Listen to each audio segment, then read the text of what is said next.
Hello and welcome to Americans Learn. My name is Lauren and today I am going to be looking at Casual Geographic and his video, How a Tiny Cat Dog Took Over the World. This is about foxes. I do like foxes. I adore them. I think they're very adorable. I saw something once that was like, a fox is, I think it's cat software run on dog hardware. Which I feel like is pretty accurate. I feel like that makes a lot of sense. They're so bouncy and like just twisty and like, but they look more like dogs. They're so cute. I love a fox. And they're so smart and so sneaky and mischievous. I've always liked them a lot. They're a cool animal. So anyway, we're gonna look at how a tiny cat dog took over the world now. Let's go. What does the fox say? What does the fox say? What does the fox say? Hi, Cleo. Hi.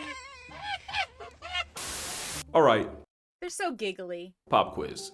What is the most widespread carnivore on Earth? Out of all of those animals in the world, which one managed to spread further and thrive in more places than any other? I imagine it's the fox. This isn't rhetorical, by the way. Comment your answer. I'm actually curious. All votes in? Okay, good. It's the red fox. I don't know when it happened, but somewhere in the history of Earth, there was a subplot where the fox took over the world, and they have not let up since. Today, there's about 23 flavors of fox seasoning this big ball of dirt and water, with well over 40 Look at the fennec fox at the top. subspecies on their roster. And they are everywhere. From griefing gardens in the suburbs, to pickpocketing polar bears in the north, to murking koalas in Australia. Trust and believe we gonna get to that. You can find some Vulpes variant virtually anywhere in the world that isn't the ocean or Antarctica. And the biggest flex of the foxes is the red fox. Despite being in the weight class of a small dog, no other mammalian carnivore owns more real estate. And even though they're invited to the carnivore cookout, technically they're omnivores, which means they eat, and I do not say this lightly, everything. Rabbits, rodents, birds, frogs, worms, fish, crabs, clams, insects, lizards, eggs, fruits, plants, garbage, cat food, dog food, carry-on, and I don't mean the bag, and actual feces. Literally their whole meal plan is, if I mean, to be fair though, there are so many dogs that eat their own feces. Like, I feel like that is not, it's gross, but it's like, it's not uncommon. There's a lot of animals that do that. it doesn't kill them first, they'll eat it. Foxes are also able to exploit the Earth's magnetic fields in order to catch bodies. You've probably seen this thing foxes do where they'll swan dive into a pile of snow. So cute. It's called mousing, and foxes are able to use magnetic fields as this kind of internal GPS, and they cross-reference that with a broken sense of hearing to figure out exactly where their target is and exactly where to land a critical hit. Foxes pretty much have a real-life wall hack, and they're one of the few animals to hunt like this. They're also smart enough to memorize the migration patterns of certain species of birds, meaning they know the exact time to pull up for free and easy protein. Foxes also managed to figure out the same with some turtles, since timing it right after they lay their eggs and peace out means low-effort omelets. Call that over easy. And arguably, no place has foxed around and found out more than Australia. Because way back in the Of course it's Australia. Of course it's Australia. Isn't it always? 1800s, Europeans airdropped red foxes to the land down under for the sport of fox hunting. Evidently, the foxes weren't about to go down like that. To the point where a couple years ago, it's estimated that over 7 million foxes exist in Australia as a perpetual middle finger to the settlers that thought they'd be light work. Some unhinged foxes even learned to climb trees in order to snatch baby koalas and sugar gliders, proving that any animal that gets introduced to Australia will inevitably become a problem. And now, foxes and feral cats are like the Kobe and Shaq of putting native Australian animals on a shirt. That ability to adapt means foxes are one of the very few predators that do better in cities. Not as well, not almost as well, no, better. Today, the highest density of foxes living in Britain are shacking it up in the city. In some neighborhoods, you'll find twice as many fox families than you would in the countryside, and 200 times as many than in some desolate moors. And even though they get straight up bullied by bigger canines, foxes don't rely on a pack structure the same way wolves do. And they have enough pretty privilege to dodge the smoke everyone seems to have for coyotes. It also helps that they're nocturnal and move like introverts. Mama fox will go out of her way to clean the den area so well that the average person can walk right past it and not even realize there's a whole family underground. And just like with birds, foxes will study and memorize the schedule of humans in the area and only come out when it's least active. They'll even take advantage of garbage schedules so they know exactly when to come root through your trash. And they'll even take note of what times you often feed your pets so that they can steal their share. and you may never even notice. Depending on where you live, you can probably count on one hand how many foxes you've seen in your neighborhood, even if you've lived around them your entire life. And lucky for them, they happen to be just cute enough to not have to worry about getting their existence nuked like some of their predators. Speaking of which, let's talk about the many enemies of the fox. You got wolves, coyotes, cougars, lynxes, birds of prey, bears, wolverines, cars, and many, many more. Because the one bad thing about being a fox is everything on the census either wants to eat you or wants to kill you because you eat the same things. In fact, the first and sometimes last enemy they'll make is their family. Fox cubs will fight their siblings off rip in order to establish a hierarchy. And it's not the cute Disney play fighting I used to think it was. 20% of fox kids born will never leave the den. It's just straight violence out the womb. I can't even say it's on site since baby foxes live the Helen Keller experience for the first 2 weeks of their life. Oh, Lucky wow. for them, foxes often mate for life and bring up the kids together. I mentioned this in the Father's Day episode last video, but fox fathers will hide food around the den in these little pantries in order to teach his kids how to find food for themselves. Oh, that's really cool. I didn't know that. Also, I also didn't know how violent they were amongst themselves. I know a lot of people have them, like, a lot. I know people keep them as pets, which it's one of those things I'm still, like, a little, like, question marky about, because, like, I know that they're very smart, and, like, I don't know if they kind of count as domesticated in the same way as, like, a dog or not. I want you to keep that pantry thing in mind. We're gonna come back to that. Fox cubs have a couple months of a grace period before they have to go out and figure out life on their own. Lucky for them, they're part of the most unfairly versatile group of animals you'll ever see. Like, did you know foxes can climb trees? No, I don't mean like fully scale that joint. The gray fox has been seen ascending over 70 feet up into a tree, and they're one of the few foxes that flex retractable claws, which allows gray foxes to avoid conflict with predators like coyotes. Go ahead and ask cheetahs how important that is. Tree climbing only proves that foxes are just cat software marrying dog hardware. Yeah, see, that's what I said earlier. I didn't hear it from him. I saw it somewhere else, but... CatDog, if you will. And it shows that there isn't a lot of real estate on Earth that a fox can't claim. And no fox proves this more than my personal favorite, the Arctic fox. Because this igloo puppy has zero business surviving out here. Not only is it cold enough to get one shot by wind, the Arctic fox also has ops like wolves and polar bears to worry about. And since pretty much anything goes in Satan's ice rink, both of them will not hesitate to eat a fun-sized fox. And it really be your own kind, since another unlikely menace to an ice fox's life is the red fox. Because as small as they are, the red fox is still 2 to 3 times bigger than their snowy cousins. And yes, red foxes will 100% murk and eat their weaker relatives if it means surviving. But these two look like they're friends, though, so that's nice. So you think it'd be curtains for any pint-sized predator that even tries out here? Well, about that. Don't think for a second Arctic foxes don't have their tricks too. They'll strategically follow polar bears for miles just to clean off whatever they don't finish. We're talking about a house cat-sized fox slipping food from the literal biggest land predator on the planet, while also managing to stay far enough to avoid getting their consciousness confiscated permanently. These baby-faced survivors will even resort to scavenging the polar bear's food, except after it's already been digested and taken the south exit. Yeah, they're a different kind of potty mouth. But the Arctic fox has a secret to never having to miss a meal. These Q-tip terriers have a pantry system where they'll bury any extra food in a network of underground dens, which can stretch across 20 miles. Wow. And it's these food supplies that keeps the Arctic fox's pulse going in the dead of winter. There was even one time where researchers uncovered a fox cellar containing 38 birds, 4 rabbits, and about a dozen eggs. Oh, it's hoarding on 1,000, but it's what keeps them Euro-stepping death and ghosting the Grim Reaper. And I guess it's cold enough that it's just frozen. Like, that it's not gonna rot. This cotton-colored canine has one more trick too. Coming in all white helps the glacier jockey cosplay as a snowdrift in order to avoid predators. But once the sun finally makes an appearance like an absentee father on tax day, the longer daylight triggers hormonal changes that causes them to change coats. They go from whiter than a party in the Hamptons to a thinner coat that matches the tundra the Arctic turns into. And it's all these abilities that allows the chameleon of foxes to live in one of the most unlivable places on Earth. And so does the smallest fox in the world. On the other side of the spectrum, the fennec fox survives in a very different kind of desert. I love the fennec fox. I like an Arctic fox a lot. The Arctic fox is really, really a gorgeous animal, but look at his ears.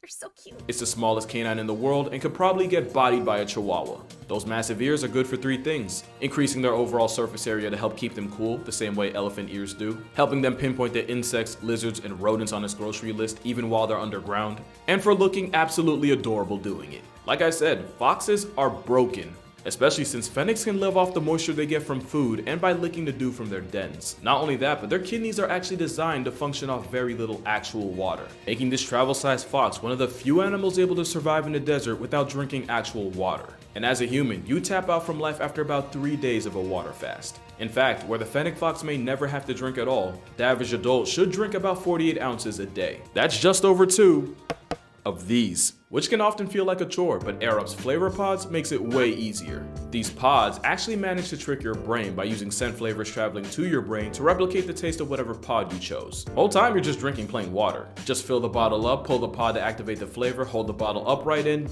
yeah, that's pretty much it. My personal favorite's mango passion fruit, but You know what? I might have to get me some of that. I've been drinking a little bit less. This is just a elderflower tonic. So that's what I've been drinking in here. But like that actually is good because I've been trying to like figure out a way to like to drink something that like tastes good and fun but isn't just water because that's just exhausting. you have a variety of options like watermelon, peach, cucumber, orange, apple, and a bunch more. And again, there's no calories, no sugar. It's just you gaslighting your brain since about 80% of taste is actually dependent on smell. Now, I've never had a problem drinking enough water, but after deciding to try to cut down on sodas and juices, I can honestly say Arup has come in clutch more than a few times. And you know this isn't just an ad. I literally tell y'all to drink water in every single video. And now I can help with that. So make sure you check out Arup and their many flavor pods using the link in the description. Use the code CASUALGEO15 for 15% off. And like always, make sure y'all staying hydrated out.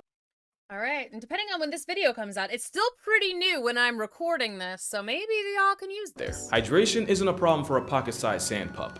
Oh, and by the way, since their kidneys are always on desert mode, Fennec's fox pee is super concentrated and smells like pee-pee le pew. And since foxes will pee on any surface, 2 hours with a Fennec under your roof and your house will smell like a skunk orgy. So yeah, don't be confusing them for good pets. You shouldn't confuse them for a pale fox either. That's offensive to them. They look similar, but the pale fox is slightly bigger, has a smaller range, and is overall the less clouded dupe of the Fennec. And if you take a quick trip a couple hundred miles down south, you'll find the bat-eared fox. Unlike the rest of the fox family, their meal plan contains almost entirely insects, with most of their protein coming from termites. Those satellite dish ears allows it to eavesdrop on termite affairs before it packs them. They've even gone ahead and invested in extra teeth to help with their termite terminating tendencies. Bat ears also acts on fox-like by living in packs, usually made of a mating pair and their children, kind of the same way wolf packs work. It's like a fox that slept through the lecture on how to fox 101, which actually makes a lot of sense since technically bat-eared foxes aren't true foxes. There are 12 species that earn the title of true fox, and 4 of them we've already mentioned: the red fox, the Arctic, the Fennec, and the pale fox. Another true fox is the Tibetan fox. Oh right, I forgot about this little guy. Oh, he's so chunky. Look how square he is. Oh, he looks like somebody. He looks like someone had a fox described to them and then tried to draw it with their eyes closed.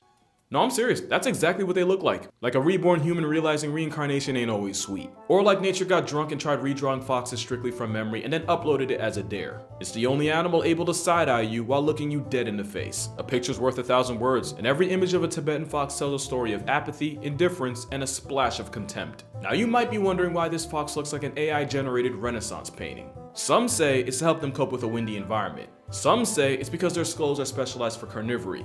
I say God or nature, whoever did this to them, has a twisted sense of humor. Evidently, the Tibetan fox does not.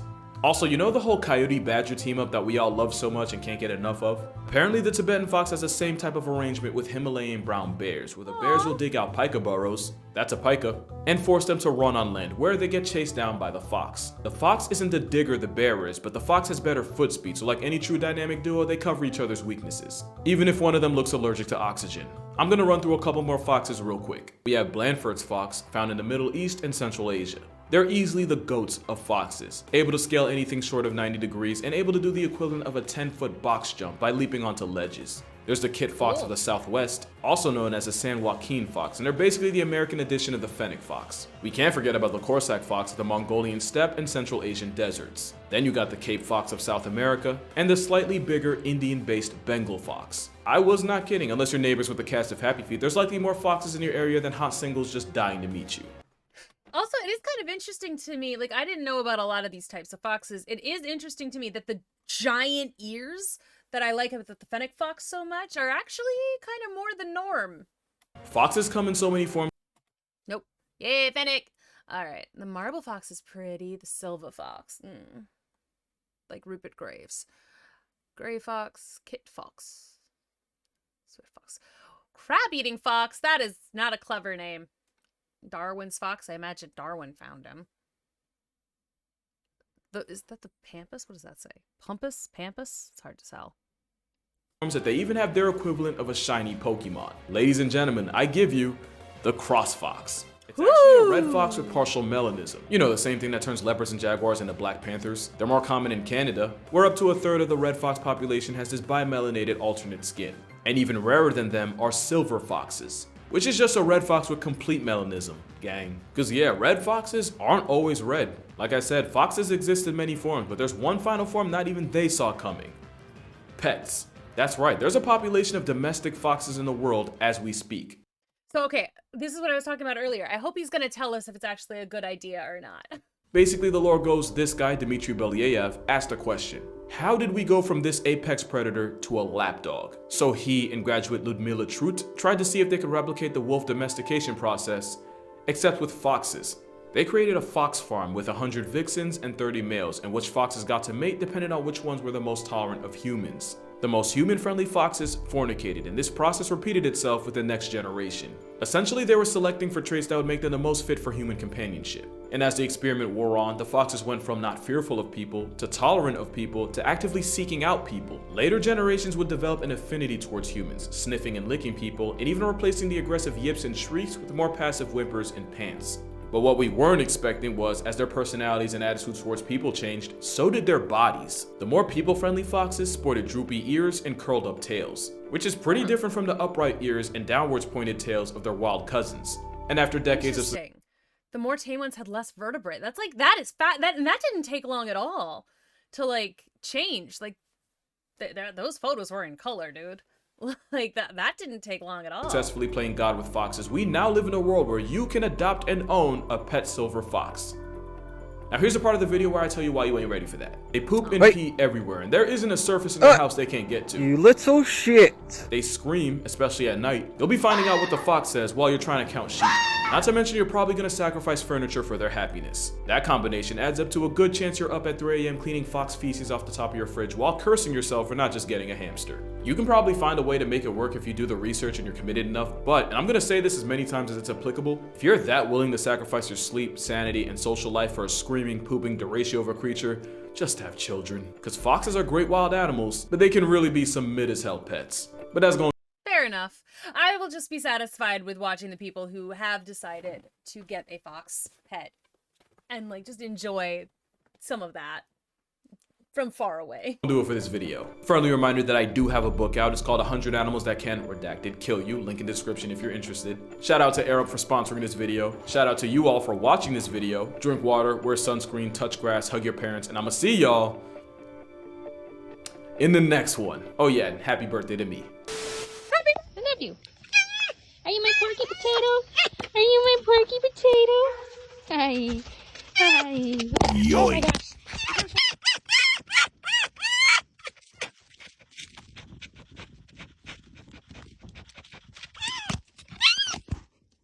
Yep. See, I know, I've seen a couple of those videos where the fox like steals the phone and just runs away cackling, which is always, I've enjoyed that one. I always find that fun. Anyway, that was Casual Geographic and how a tiny cat dog took over the world. And of course, you know, it involved people bringing it around to torture them. And then the foxes were like, actually, no. Actually, no. Not gonna let that one fly, which I appreciate. Good for the foxes. Thank you, Casual Geographic, and thank you everybody else for watching. I hope you enjoyed it. If you want to see more stuff like this, let me know in the comments below. You can also let me know by liking the video. Also, you could help us out by subscribing to the channel. And we also have another channel called Chicago Reacts that is in the link below. And we appreciate your watching. So thanks again. I will see you in the next one. Until then.